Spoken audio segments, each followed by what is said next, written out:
Vamos ao Evangelho de João, capítulo 17.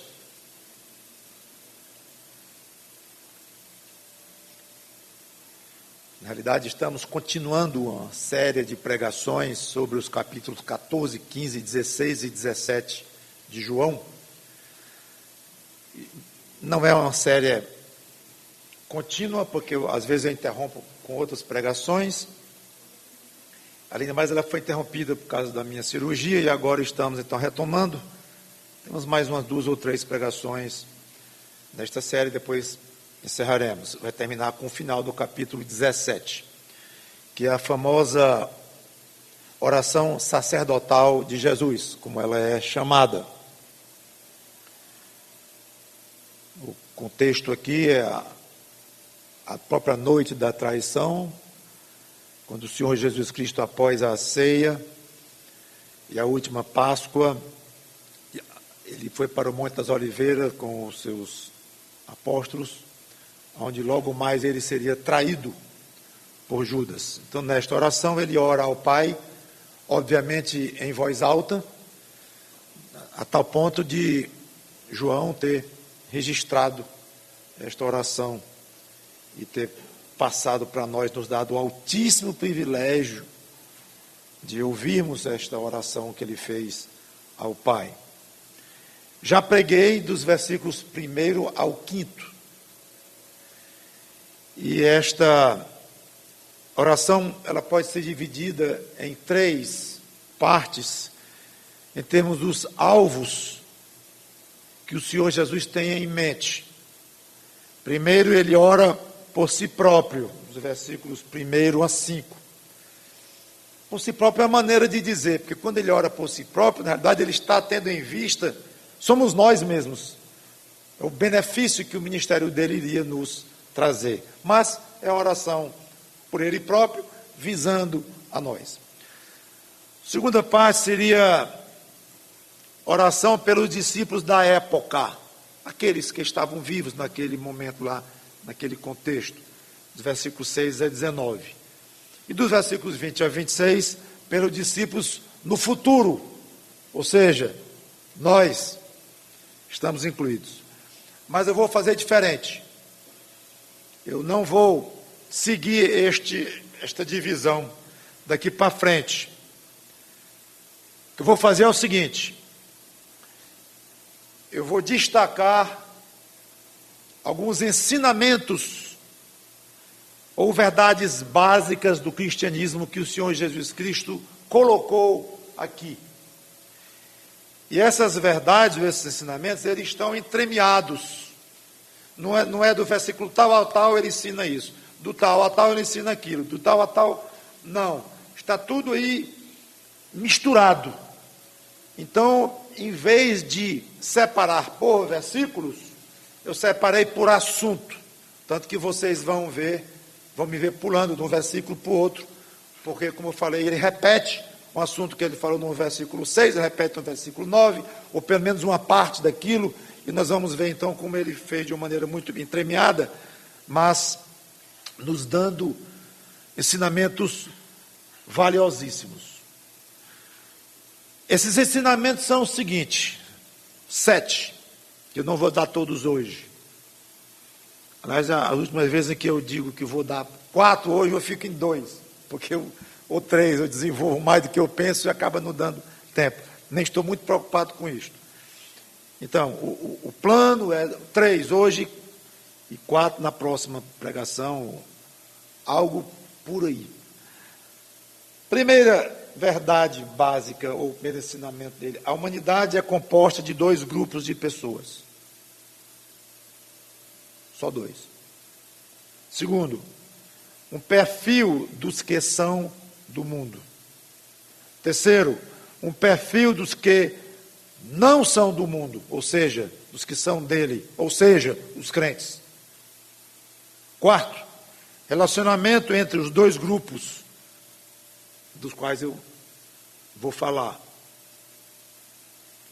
Quinto, relacionamento de Jesus com o Pai e do Pai com Jesus, o Filho. Fala muito nisto. Sexto, relacionamento de Jesus e o Pai com os crentes. Poderíamos até Deus Poderíamos até dizer, de Deus com os crentes. Apenas eu falei do Pai e do Filho, porque não fala no Espírito Santo nestes versículos, ou nesta passagem. Mas poderíamos dizer, de Deus com os crentes. E o último, expectativa de Jesus com relação aos crentes, o que ele espera de nós. Tudo isso está aqui dentro, encapsulado, num potencial tremendo, em que nós, uma vez abrindo e descascando, tirando várias camadas do que ele tem dito aqui, nós vamos descobrir coisas belíssimas. Então, vamos para a primeira, que é, obviamente, depois de ler o texto, vou comentar sobre esses dois grupos, em primeiro lugar. Eu vou ter que ler o texto inteiro, ele é longo, exatamente pelo motivo que eu já comentei, que os assuntos estão entremeados. Então, não adianta separar, ler só até um versículo. Vou ter que ler tudo, tanto agora como na outra pregação. Então, preste atenção no que vamos ler. Há uma certa dose de repetição, como eu falei, mas muitas vezes com ângulos diferentes. E não se esqueça o contexto em que ele fez essa oração, o estado em que ele fez essa oração, a emoção lá nas alturas, a expectativa dele, eu poderia dizer, ansiedade dele. Vamos lá, João 17, de 6 em diante. Manifestei o teu nome aos homens que me deste do mundo. Eles eram os teus, tu nos confiaste, e eles têm guardado a tua palavra. Agora eles reconhecem que todas as coisas que me tens dado provêm de ti. Porque eu lhes tenho transmitido as palavras que me deste, e eles as receberam, e verdadeiramente conheceram que saí de ti, e creram que tu me enviaste. É por eles que eu rogo, não rogo pelo mundo, mas por aqueles que me deste, porque são teus. Ora, todas as minhas coisas são tuas, e as tuas coisas são minhas, e neles eu sou glorificado. Já não estou no mundo, mas eles continuam no mundo, ao passo que eu vou para junto de ti. Pai Santo, guarda-os em teu nome que me deste, para que eles sejam um, assim como nós. Quando eu estava com eles, guardava-os no teu nome que me deste, e protegi-os, e nenhum deles se perdeu, exceto o filho da perdição, para que se cumprisse a Escritura. Mas agora vou para junto de ti, e isto falo no mundo, para que eles tenham o meu gozo completo em si mesmos. Eles tenham dado a tua palavra, e o mundo os odiou, porque eles não são do mundo, como também eu não sou.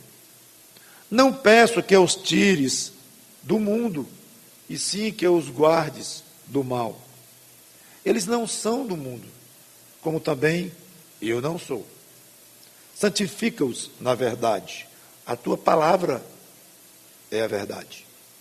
Assim como tu me enviaste ao mundo, também eu os enviei ao mundo.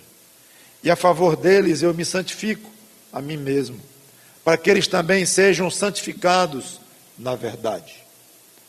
Não rogo somente por estes, mas também por aqueles que vierem a crer em mim, por intermédio da sua palavra, a fim de que todos sejam um, e como tu és, ó Pai, em mim, e eu em ti, também sejam eles em nós, para que o mundo creia que tu me enviaste.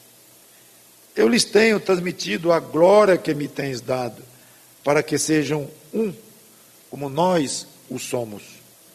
Eu neles e tu em mim, a fim de que sejam aperfeiçoados na unidade, para que o mundo conheça que tu me enviaste e os amaste, como também amaste a mim. Pai, a minha vontade é que onde eu estou, estejam também comigo os que me deste, para que vejam a minha glória, que me conferiste, porque me amaste antes da fundação do mundo. Pai justo, o mundo não te conheceu, eu, porém, te conheci. E também estes compreenderam que tu me enviaste. Eu lhes fiz conhecer o teu nome, e ainda o farei conhecer, a fim de que o amor com que me amaste esteja neles, e eu neles esteja. Vamos orar. Santo Deus, nosso bom Pai, não conseguiremos penetrar nos meandros, na intimidade mais profunda do que está aqui dito pelo teu Filho, naqueles momentos tão especiais, tão sofridos, em que ele falou a ti diretamente. Mas ele falou para nós, então, cabe a nós, com ousadia de fé, pedindo ao teu Espírito que nos ilumine, tentar entender, para crescermos no conhecimento de ti e dele, do Espírito, e para praticarmos estas verdades. Ser com pessoas aqui que não têm Cristo, que elas possam entender o que vai ser dito aqui, pelo menos até onde tu queres que elas entendam. E nós mesmos, crentes em Cristo, que tenhamos essa sabedoria para crescermos nestas coisas, e que Ele seja glorificado no que vai ser dito aqui, em nome dEle, amém. A humanidade é composta de dois grupos de pessoas. Versículo 6, ele se refere aos homens que me deste do mundo. Se houvesse apenas esse versículo aqui, poderíamos até achar que eram todos. Os homens que me deste do mundo, ou seja, todos eles. Mas tem o versículo 9, que não deixa pensarmos assim. É por eles que eu rogo, no caso dos discípulos dele. Não rogo pelo mundo, mas por aqueles que me deste, porque são teus. Quando Jesus diz que não ora pelo mundo, é óbvio que ele está se referindo a pessoas do mundo. Não é pela natureza, pelos passarinhos, não é o assunto aqui, é gente. Então, quando ele fala que está orando por alguns, mas não está orando por outros, todos eles, seres humanos que habitam na terra, ele dividiu em dois grupos.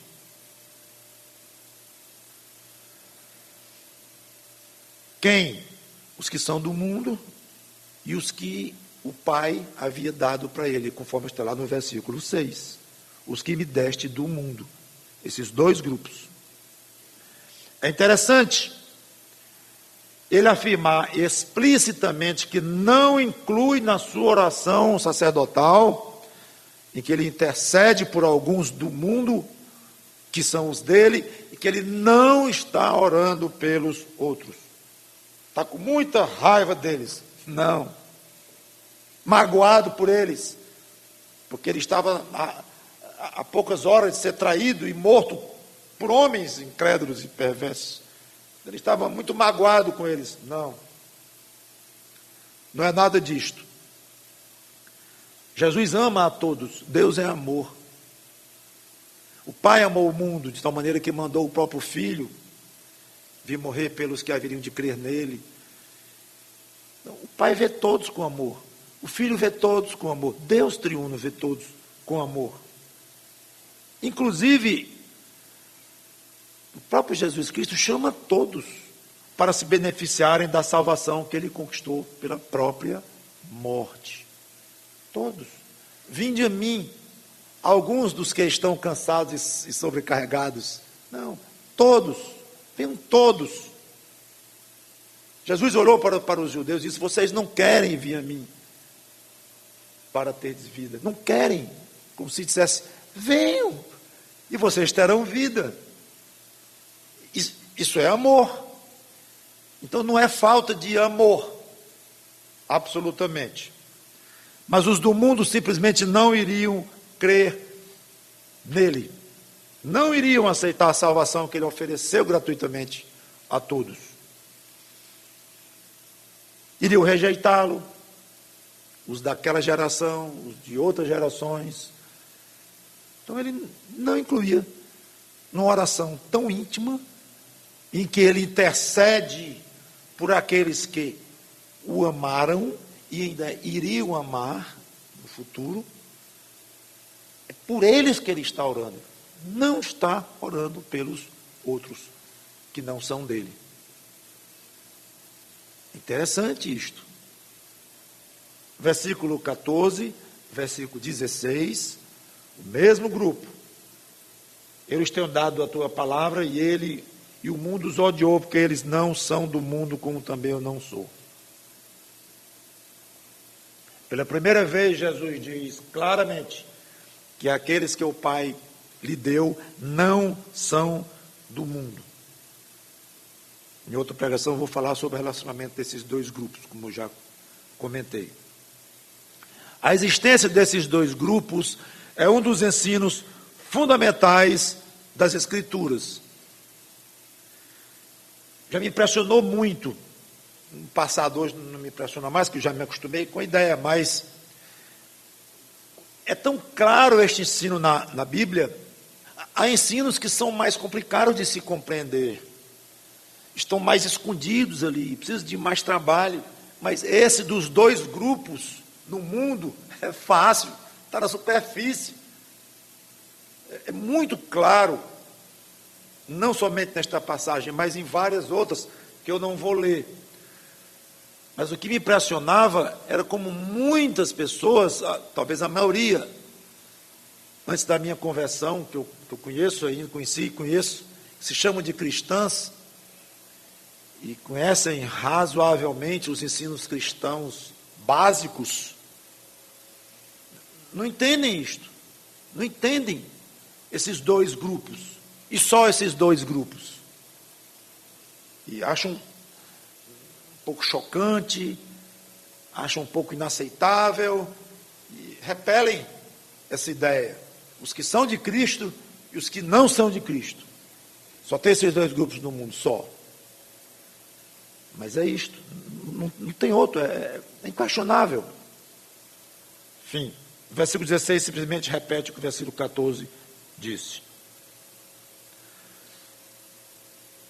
A qual grupo você pertence? A qual grupo você pertence?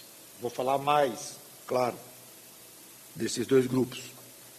Mas, antes de falar, deixe-me logo perguntar, você tem tranquilidade no seu coração quanto a esta avaliação própria? Você tem certeza absoluta a qual grupo você pertence?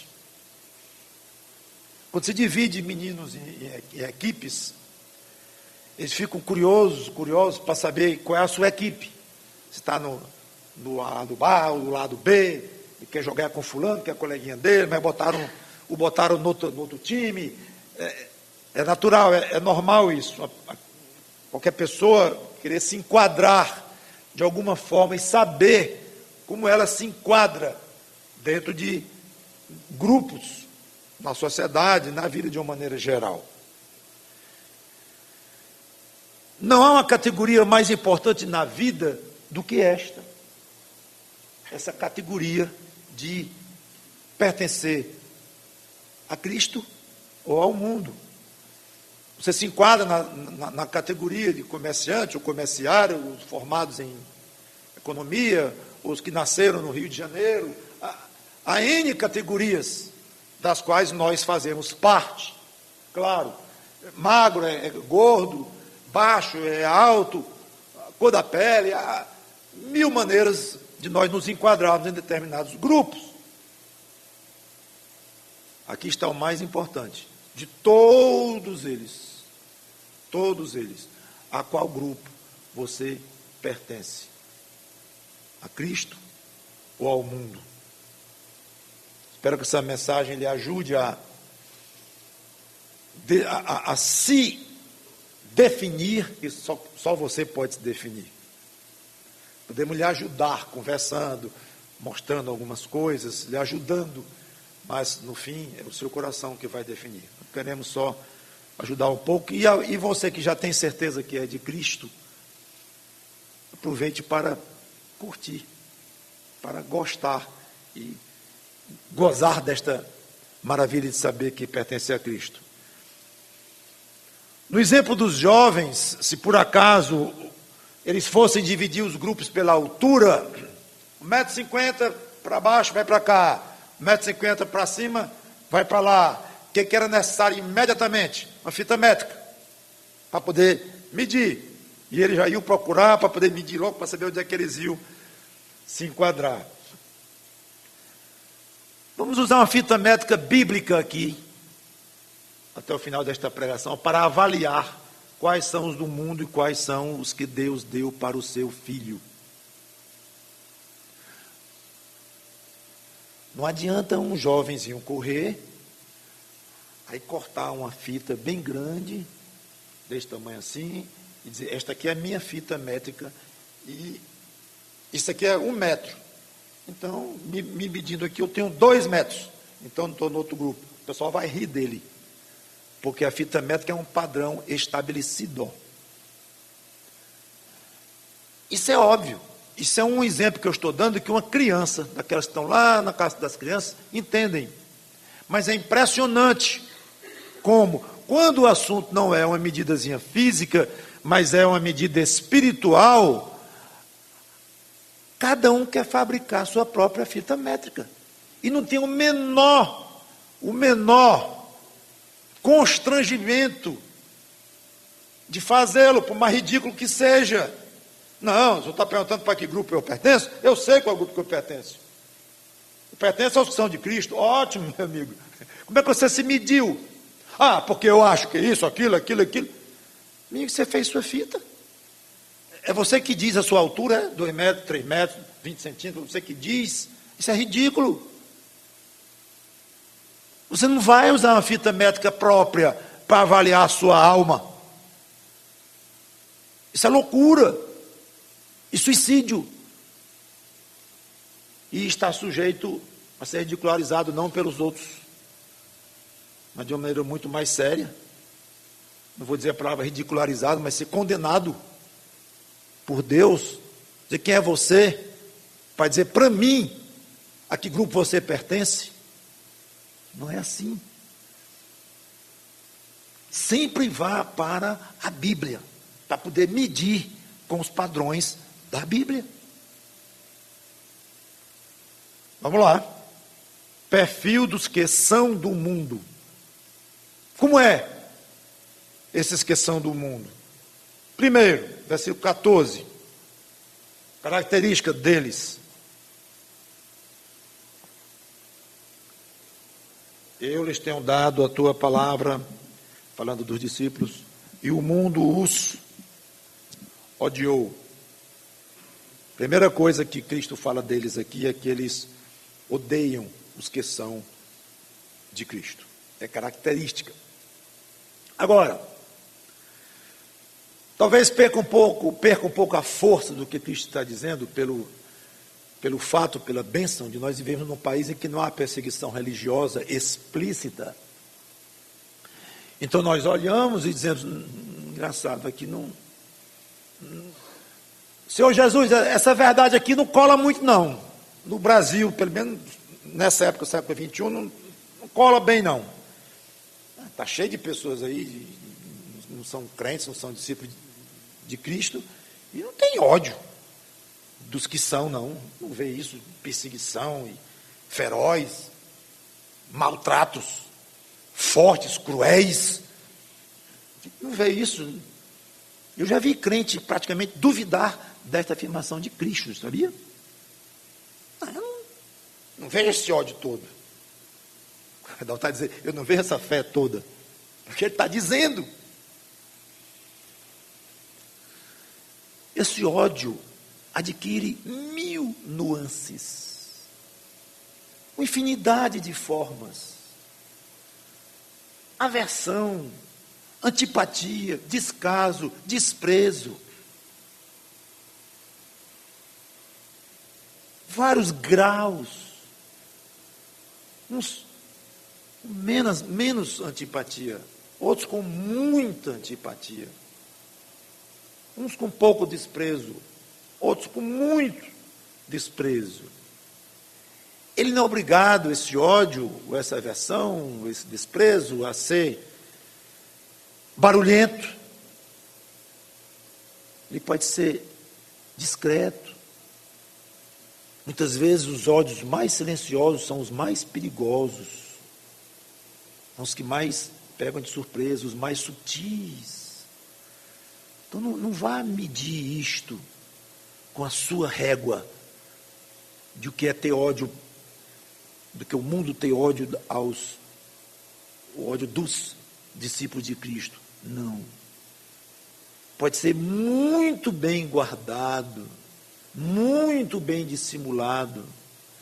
E, como eu falei, pode ser num nível mais discreto de um abuso, de um descaso, simplesmente, não um desprezo grande, mas um olhar de descaso. Mas, irmãos, existe. Não crer que ele existe é não crer no que Cristo diz. Mas um médico está olhando para dentro dos seus olhos e diz que está vendo lá um probleminha na sua retina. Você vai querer ver, creia. Você vai ter que ser médico, usar um aparelho super sofisticado para ver a mesma coisa, comprovar o que ele está dizendo lá. Você não está vendo, você vai no espelho e diz, doutor, não estou vendo nenhum problema na minha retina, não. Então, continue assim.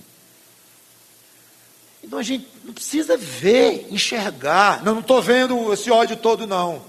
É para ver ou é para crer? Eu não estou colocando uns contra os outros. Tanto que eu vou pregar especificamente sobre a relação que Jesus espera entre os que são dele e os que são do mundo. Eu estou dizendo o fato. Sabe qual é o problema de não crer nisso? Ingenuidade espiritual, que é um perigo. E aí está o problema, muitas vezes, de ecumenismo. De pessoas que não têm características de discípulos de Cristo, serem considerados ou consideradas como sendo de Cristo. Isso dá confusão, isso dá problema, todo tipo de problema. Prejudica a sua alma, prejudica o seu crescimento espiritual. Então, eu estou vendo aqui só a verdade de que o mundo odeia os que não são dele, do mundo, ou seja, são de Cristo. Não é o que fazer com esta verdade, que isso é outra coisa, como já comentei. Mas é preciso saber que é fato. Odeiam os que são de Cristo. Segundo, não conhecem a Deus, versículo 25. Pai justo, o mundo não te conheceu. Está aí, está escrito. Esse conhecer aqui, obviamente, não é sinônimo de ouvir falar. Claro, porque bilhões de pessoas ouviram falar de Deus. Bilhões se dizem cristãs, inclusive. Devem saber de cor alguns princípios da Bíblia. Deus tem uno, Pai, Filho e Espírito Santo e tal. Tá vendo? Ele conhece a Deus. Ó. Não tem nada a ver com isto. Conhecer aqui é ter relacionamento pessoal de duas mãos, é ter uma comunhão viva com o Pai. É isto que é conhecer. E o mundo não tem isso. Vamos passar agora para outras partes da Bíblia, além de João 17, porque Jesus falou pouco dos que não são do mundo nesta oração, porque ele estava mais interessado nos que... Falou pouco nos que são do mundo, que ele estava mais interessado em falar dos seus discípulos que não são do mundo. Então vamos apelar para outras passagens, muitas dele mesmo, mas não João 17. Os que são do mundo concentram-se nas coisas desta vida, mas descuidam da própria alma. É uma característica. Não se preocupa em tornar sua alma aceitável a Deus. Não leva a sério, ou pelo menos com a seriedade necessária, as coisas espirituais. Não vou ler a passagem, Marcos 8,36. O que adianta ao homem ganhar o mundo inteiro e perder a sua alma? Como sempre, é uma afirmação muito concentrada do Senhor Jesus Cristo. Ele está aqui deixando implícita uma tendência natural do mundo, de se envolver nas coisas do mundo, de querer ganhar as coisas do mundo. Mas isso vai ser feito em prejuízo da própria alma, uma coisa ou a outra. E a característica do mundo, desprezar, deixar em segundo plano, ou terceiro, ou décimo, as coisas da alma. Então só se preocupa com o mundo, vai perder a alma. E olha lá, não se conhece um bilionário que tenha possuído o mundo inteiro. Pode ter um pedaço do mundo, um pedaço de um país, um pedaço aí dos tesouros que existem no mundo inteiro, um pedaço. Mas não se conhece ninguém que teve o mundo inteiro na sua propriedade. Pois bem, mesmo esse cidadão, se houvesse, teria feito um péssimo negócio. Porque ele teria ganho o mundo inteiro e perdido sua alma. Imagina os outros que não conseguiram ganhar nem muita coisa do mundo e vão perder a alma do mesmo jeito, porque é a característica do mundo ir atrás das coisas materiais e deixar desguardada, deixar sem atenção nenhuma a própria alma. Vai perdê-la. Esse perder é ir para o inferno. Há pessoas respeitadas, pessoas sérias, compenetradas, vocês devem conhecer várias. Muitas se dizem cristãs, fazem parte de uma religião chamada cristã. Experimente conversar coisas espirituais com elas. Desconversam em 30 segundos. E não é colocar na parede, estou falando aqui, não é dizer que a pessoa está errada por isso. Não. Eu estou falando de uma conversa amena, agradável, numa roda de aniversário, por exemplo. Ontem eu estava ouvindo uma pregação tão interessante, aquela passagem aqui, Jesus Cristo, aí a pessoa vai olhar para você assim, vai pegar um docinho ali, uma Coca-Cola, e vai olhar para o outro lado e... Esquisito falar de Jesus Cristo para mim no meio do aniversário, uma pregação de Jesus Cristo, uma coisa estranha. E está vindo da missa. Provavelmente. Mas não entende. Não quer saber. Típico. Não confiam em Deus para o sustento. São angustiados e preocupados. Lucas 12, 29 e 30. Olha, tem características dos que são do mundo que muitos de nós ainda guardamos em certa medida. Assim nós teríamos sido aperfeiçoados totalmente. Eu toquei nesse assunto pela manhã hoje, inclusive. Então, é interessante como Jesus aqui se dirige para crente, para os que são dele, mas diz assim, olha, isso não é coisa dos meus discípulos não, é coisa dos que são do mundo. É curioso isto, mas sabendo que muitos dos seus discípulos ainda tinham esses problemas sim, ainda lutavam contra esses problemas, mas agora é outra situação. Eles sabem que é o problema, sabem que não deve ser assim, lutam contra aquilo, pedem a Deus poder, é totalmente diferente, totalmente. Mas, fica aí a lembrança, Lucas 12, 29 e 30, diz assim, não andeis, pois, a indagar o que haveis de comer ou beber, não vos entregueis a inquietações, falando para os discípulos dele,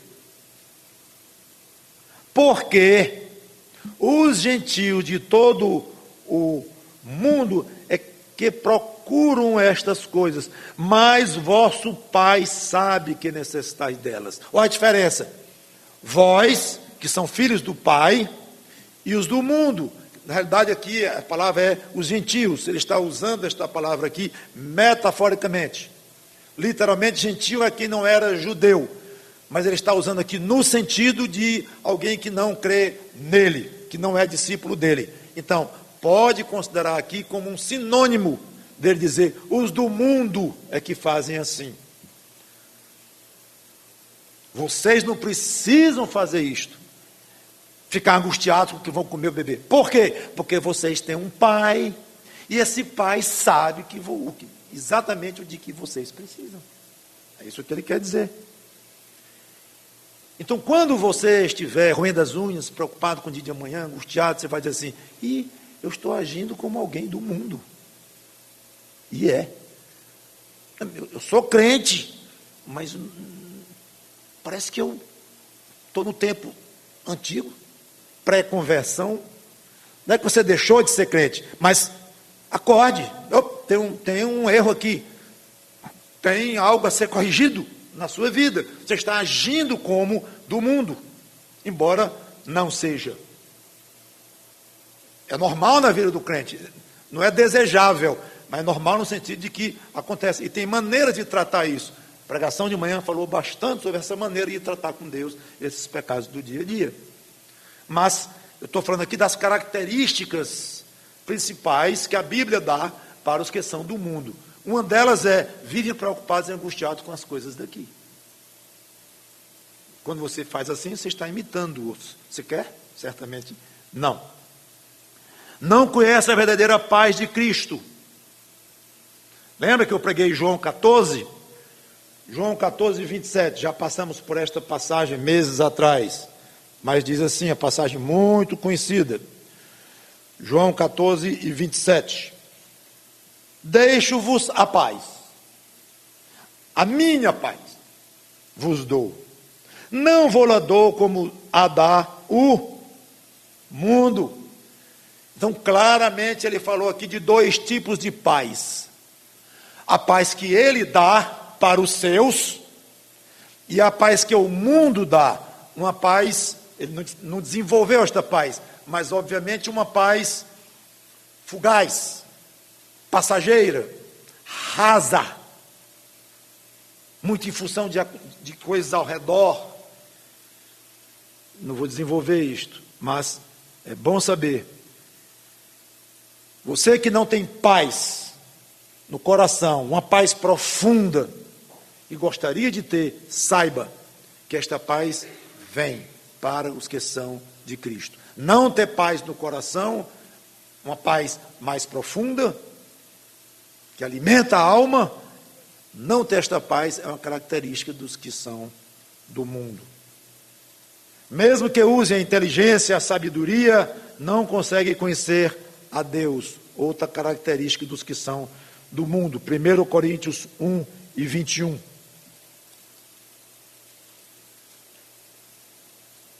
Diz assim, 1 Coríntios 1 e 21. Visto como na sabedoria de Deus o mundo não o conheceu, o mundo, estou lendo passagens que falam no mundo, não são passagens selecionadas ao acaso, tem o objetivo de mostrar características dos que são do mundo. Mais uma, na sabedoria de Deus, o mundo não o conheceu por sua própria sabedoria. E continua a passagem. Você sabe qual é o valor dos filósofos gregos famosos para a vida cristã?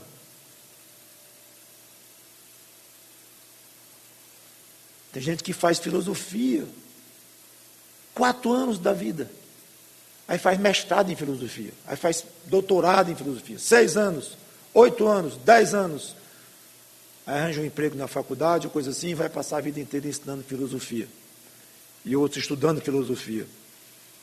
O valor da filosofia para as escrituras é 0.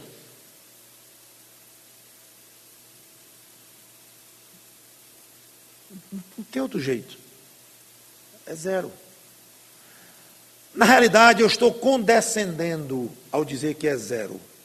Porque eu deveria dizer abaixo de 0. Porque não é neutro, não é uma história de tio Patinhas. Que é 0. Assiste ali, então, é 0. Mas nesse sentido, filosofia não é 0. Ela prejudica. Porque ela confunde. os homens não conseguem, por mais bem intencionados que sejam. E aqui não está falando do caráter desses filósofos, ou dos professores de filosofia, nada disto, nada disso. Tinha homens decentes, homens, humanamente falando, que tinham suas vidas dignas, no limite do que é uma dignidade humana, sim. Não é uma questão de um caráter vil, que quer enganar os outros. Não, eles queriam entender a vida. Eles queriam ensinar o que eles aprenderam. Queriam o bem, mostrando o melhor que eles tinham conseguido extrair das suas inteligências altíssimas.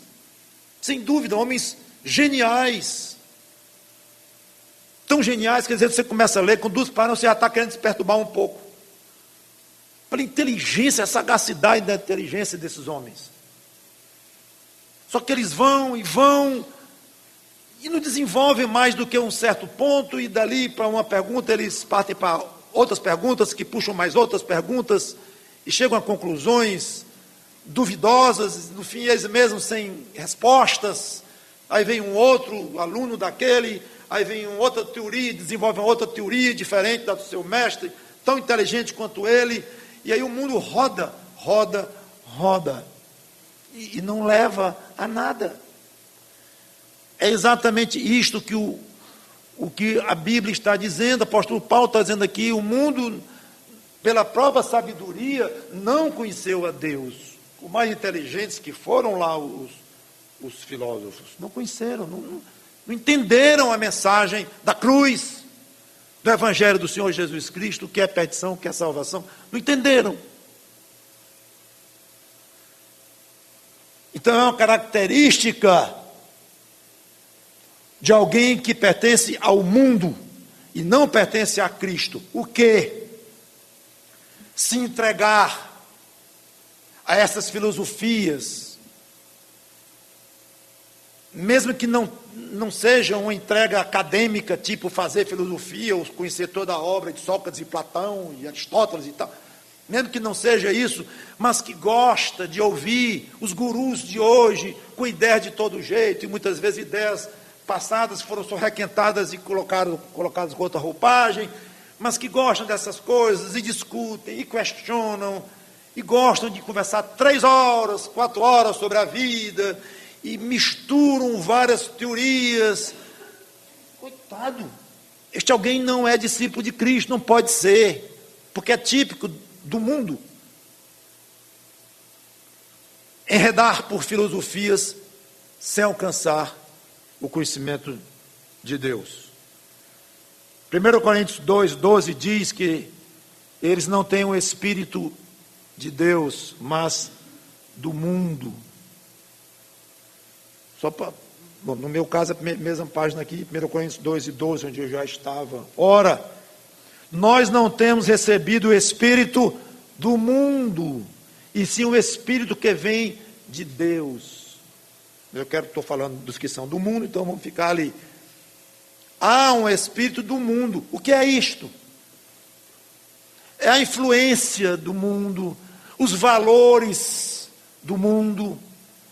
Então, entendo eu que receber o espírito do mundo, que ter o espírito do mundo em si, é estar totalmente sob a influência, valorizando e vivendo dentro daquele tipo de filosofia de vida,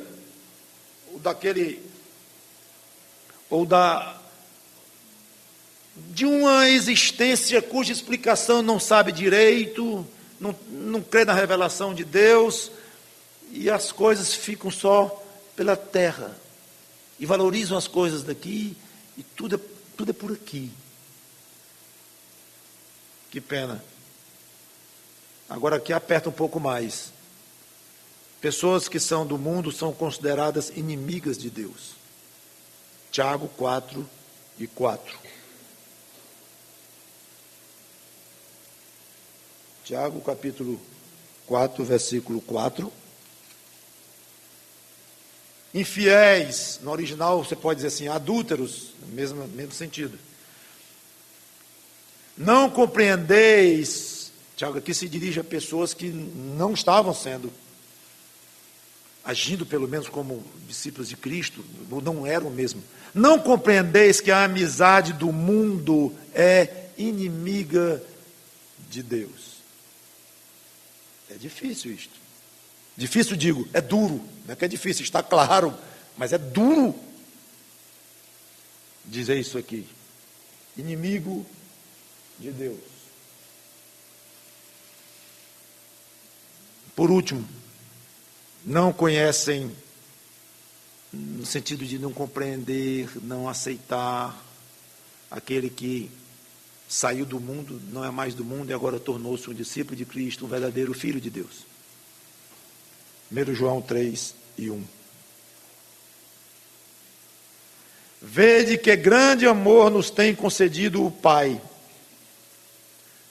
a ponto de sermos chamados filhos de Deus. E de fato, somos filhos de Deus. Por esta razão, o mundo não nos conhece, porquanto não conheceu a Ele mesmo, Cristo. Mas o mundo não nos conhece. Meu pai me conhece. Ele não é crente. Minha mãe não é crente, mas vai dizer que minha mãe não me conhece? Coisa esquisita. Estou dando um exemplo, porque meus pais são crentes, graças a Deus. Óbvio que esse conhecer aqui não é a cognição pura e simples, você ter conhecimento de alguém em termos de saber o nome da pessoa, conhecer algumas características daquela pessoa, não é muito mais fundo. Já comentei um pouco sobre isto. E abram os ouvidos quando lerem a palavra, o verbo conhecer, no Novo Testamento. Porque muitas vezes o verbo conhecer, ele vai falar de relacionamento espiritual, de entendimento das coisas do alto, das coisas existenciais, à luz do que Deus revela nas Escrituras. Não é o que cada pessoa pensa da sua existência, não, mas do que Deus diz. Sabe o que isso significa? Talvez o verbo entender seja melhor do que eu conhecer aqui, ou pode dar um sentido talvez até melhor. O do mundo não conhece o que é de Cristo, no sentido de não entende, não saca, não concebe o que o outro fala, não consegue alcançar. Pode até ter boa vontade, mas não alcança. O que se tornou um filho de Deus em Cristo, ele diz coisas que o do mundo achou estranhas, esquisitas. Isso é não conhecer.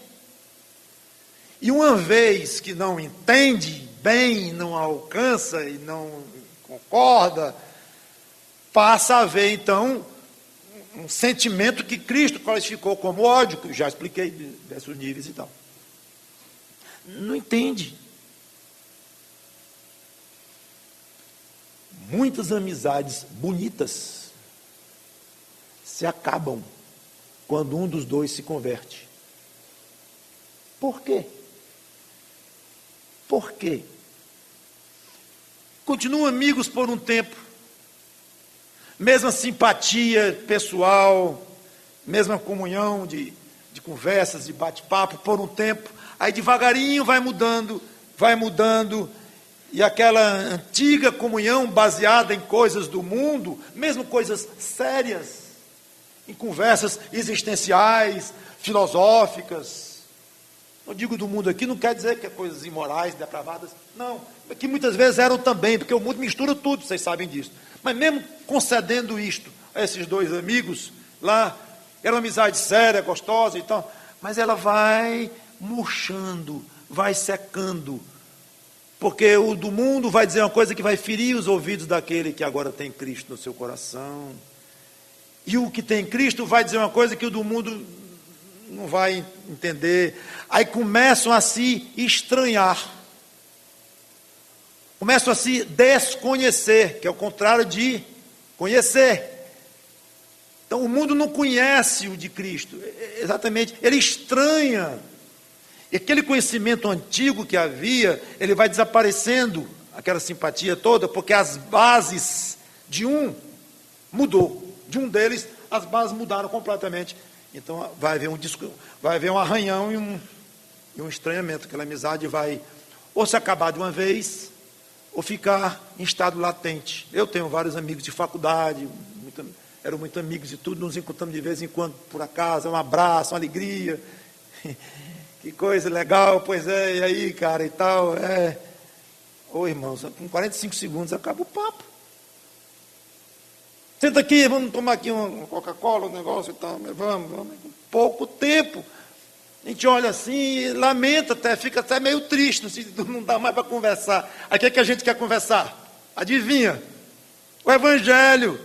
Quer levar Cristo para ele, que ele é meu amigão da faculdade.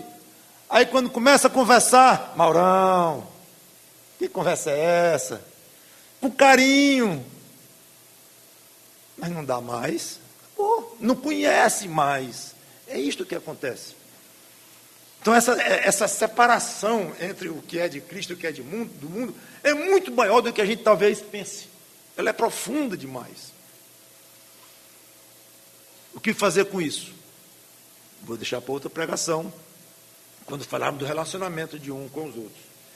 E agora eu já inaugurei aquele que eu acabei de falar, que ia falar de três coisas, eu vou falar de duas, porque aqui eu vou encerrar. Não vai dar para desenvolver o perfil dos que não são do mundo.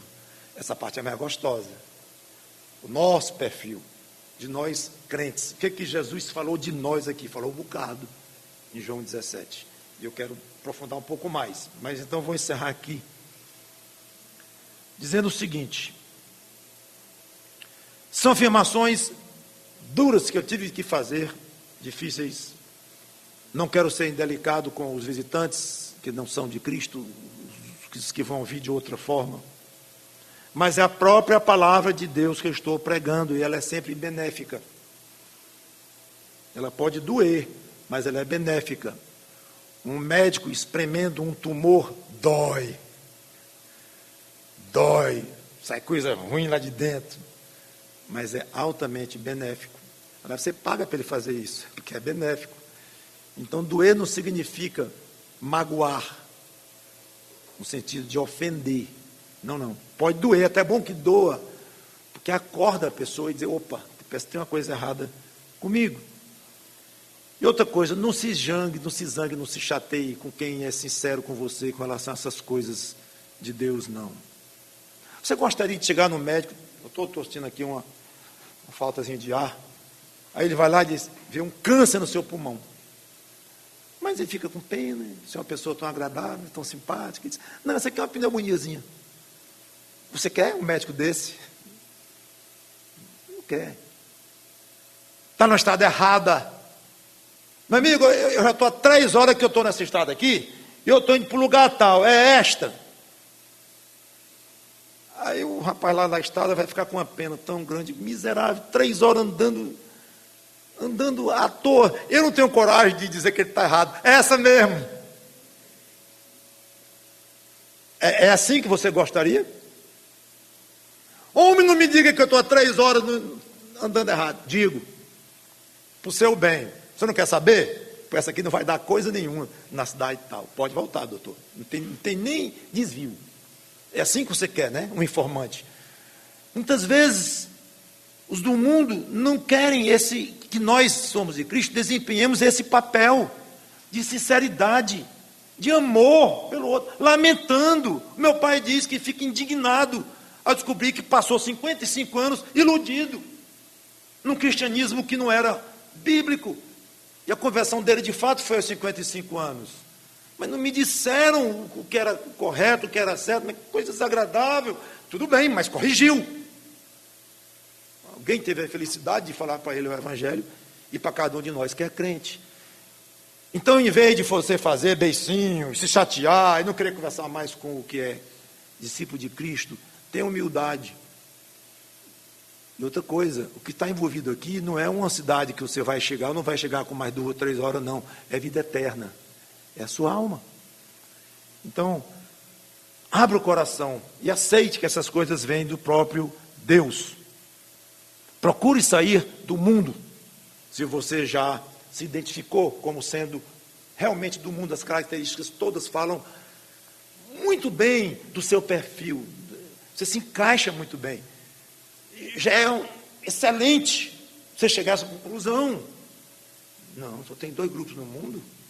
Eu não sou discípulo de Cristo, não. Eu não sou hipócrita, vou dizer que sou sem ser. Eu não sou. Então, sou do mundo. Mas o que é ser do mundo? É isso. E me enquadro muito aqui. Então, não tem jeito. É um fato. Enfrente o câncer. Enfrente a estrada errada. Enfrente o fato de que você está há 20, 30, 50, 60 anos no caminho errado para o céu e aceite Cristo como seu Salvador. Se torne, então, aí sim, um discípulo de Cristo, saindo do mundo e indo para o reino do Filho e do amor do Senhor, do amor de Deus, o reino do Senhor Jesus Cristo. Vamos orar. Obrigado a Deus Pai por esta revelação maravilhosa do teu Filho sobre os 2 grupos.